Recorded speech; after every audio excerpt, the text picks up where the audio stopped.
Sì, molto piccola, però questo non vuol dire che ci renda felici questa situazione, perché noi non volevamo abbattere questi alberi. Purtroppo ormai sono quasi tutti in classe D o lo diventeranno una volta che toccheremo il centro strada, e quindi era una cosa da fare e non si poteva evitare. Ci abbiamo studiato 3 anni, ma purtroppo è stato inevitabile. Non ci rende felice, ma ne ripiantumeremo di nuovi, più belli, e soprattutto il viale sarà utilizzabile e avrà una rete fognaria e una rete idrica che ambientalmente per Treviso sono indispensabili, pronta alla fine dei lavori.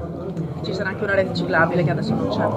Sì, certo, ci sarà una rete ciclabile che non c'è, ma io sottolineo, oltre che ciclabile, anche una persona con disabilità o un anziano non poteva più frequentare quel viale, perché purtroppo le radici avevano distrutto tutto. Quindi teniamo conto che la città è una città inclusiva, vogliamo che sia inclusiva e tiene conto di tutte le esigenze. Mi dispiace per gli alberi, onestamente non mi rende felice, però da 100 alberi eravamo arrivati a 43, perché ogni anno, praticamente negli ultimi anni, se ne abbattevano 6 o cadevano a rischio dell'incolumità delle persone, e le persone vengono sempre prima di tutti. Le querce